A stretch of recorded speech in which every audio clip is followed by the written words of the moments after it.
yang akan kita lakukan, ya kan? Yang nanti kita hadapi itu semuanya sudah ditentukan dari Allah. Bisa seperti itu. Nah, maka oleh karena itu kita harus mencoba nih menguatkan diri kita ya, bahwa yakin ya kita dalam diri kita maka kita tanamkan ya semua yang ada di muka bumi itu adalah ciptaan Allah. Maka kuatkan iman kita kepada Allah.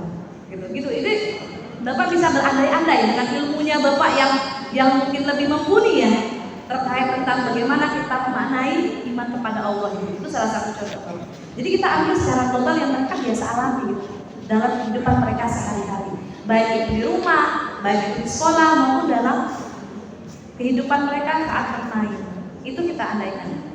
Karena kalau sudah iman kepada Allah itu kan mencapainya tidak hanya kepada diri sendiri gitu Bapak Ibu. Tapi kita bisa mengandaikan semua yang ada di muka bumi ini adalah semuanya kan berasal dari Sang Pencipta kita gitu kan. Maka inilah kita bisa menggunakan anak untuk berpikir secara abstrak tapi dengan hal-hal yang konkret atau yang nyata. Seperti itu.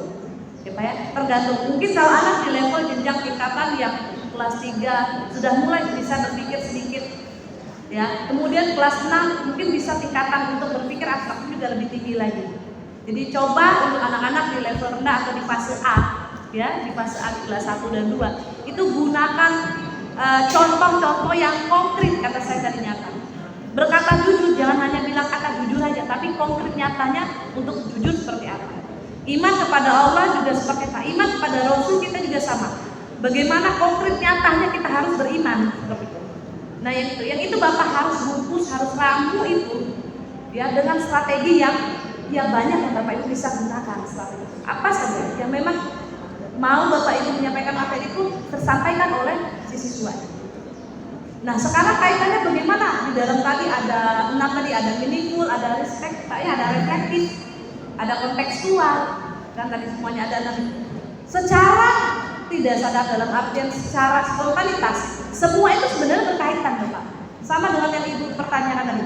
Ya, terkait tentang ketiga di learning itu ada pembelajaran bermakna, ada berkesadaran dan juga ada menyenangkan. Secara otomatis itu akan terkait atau terhubung dengan secara spontanitasnya akan terhubung. Dalam artian ini, pada saat Bapak menyampaikan materi itu dengan tadi meramunya dalam bentuk diskusi, games, gitu ya. Kemudian apalagi lagu, sudah pasti itu menyenangkan. Tapi tidak hanya menyenangkan, itu akan memiliki makna jika Bapak Ibu membimbing mereka di dalam bungkus tadi, dalam strategi atau teknik tadi. Pada saat Bapak Ibu menggiring mereka, ya kan, menggiring atau membimbing mereka menuju seperti lagu tadi, ya kan, kemudian mengartikan dari lagu tadi, kemudian dari contoh dari iman kepada Allah tadi, itu sudah memberikan makna, ya, memberikan makna di dalam pembelajaran itu. Sehingga anak ke depannya, wah berarti kalau iman kepada Allah nih contohnya misalnya sholat juga ya untuk individu di sholat, ya kan, saya harus melakukan sholat, ya, saya harus beriman kepada Allah. Sehingga apa-apa yang ingin saya inginkan, impian saya, cita-cita saya mungkin bisa terwujud, gitu seperti itu, ya kan. Nah itu secara tidak sadar itu pun memiliki makna bagi mereka, sehingga mereka bisa akan menjadi budaya mereka. Dengan apa lagi? Dengan Bapak Ibu mencoba tadi mempraktekannya, melibatkan mereka dalam suatu diskusi, satu kelompok, satu komunitas, ya. Kemudian mereka diajak untuk berpikir, menganalisis, semuanya itu adalah berkesadaran, ya. Jadi secara otomatis bukan berarti Bu harus satu saja atau 2 poin saja. Dan ciri-ciri tadi kalau sudah dia memberikan contoh secara kontekstual berarti apakah itu bermakna? Sudah pasti. Kalau Bapak memberikan contoh secara nyata sesuai dengan pengalaman hidup mereka, itu sudah pasti bermakna, ya kan? Sudah pasti itu sesuai dengan nyata. Dan itu refleksi mereka, ya kan? Menjadi sebuah budaya mereka nantinya pada saat mereka ketemu itu lagi, ya kan? Jadi tidak dalam arti Bu nanti saya menyenangkan aja dengan game saja, terus games yang tidak ada maknanya, gitu kan? Jangan sampai seperti itu. Tapi dengan Bapak Ibu melibatkan anak dengan meramu permainan itu dengan game, kemudian ada petunjuknya nih, ya kan, ada tempat kerja, kemudian Bapak Ibu nanti sudah mereka presentasi, itu sudah bermakna, sudah mendalam.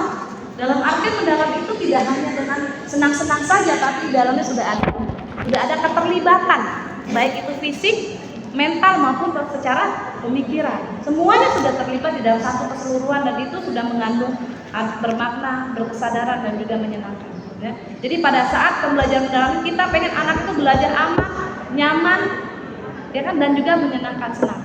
Itu sudah merasa aman. Aman dari dalam bentuk berkesadaran mereka. Mereka sudah mampu memberanikan diri untuk mengeksplor diri mereka, ya kan?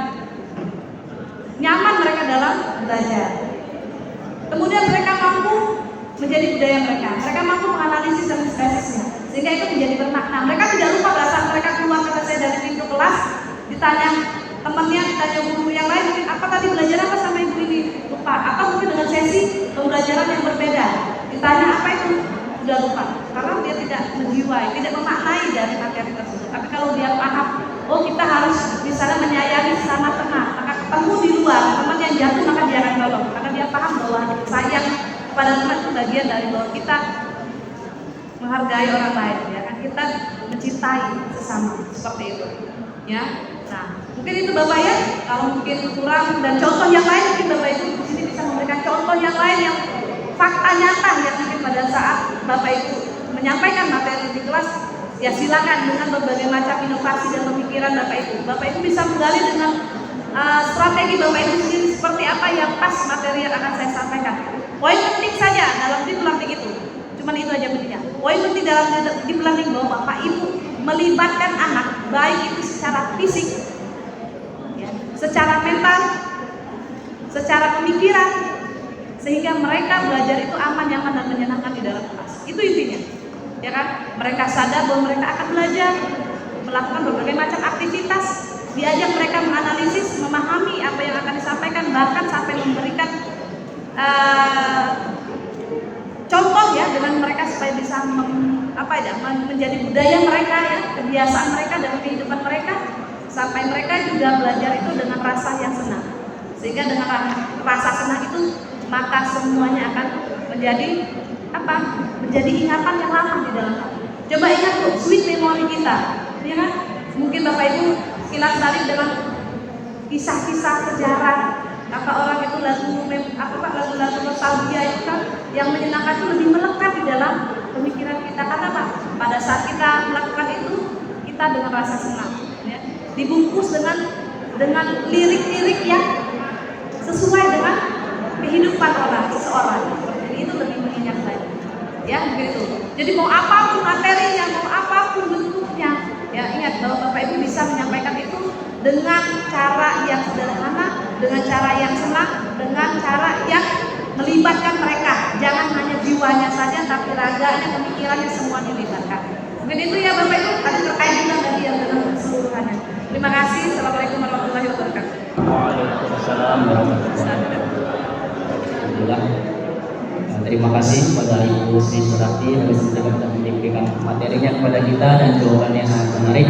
Ya, lagi tepuk tangan untuk Ibu Sri Surati untuk memberikan penyampaian kepada kita semua untuk wawasan kita semua.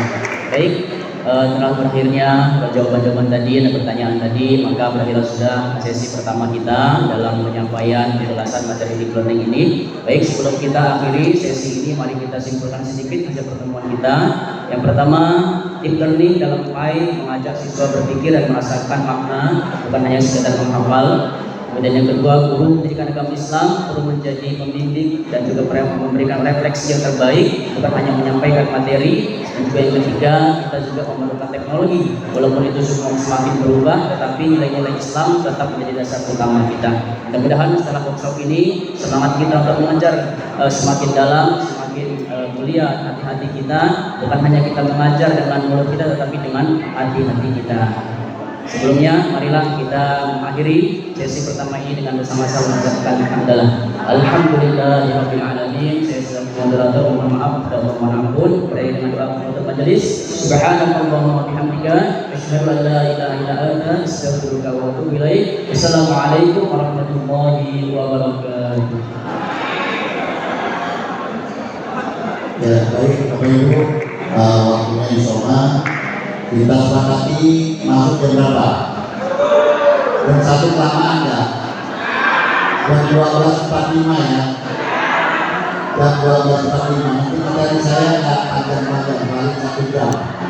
Ya saya tahu akhirnya sudah pulang. Aduh.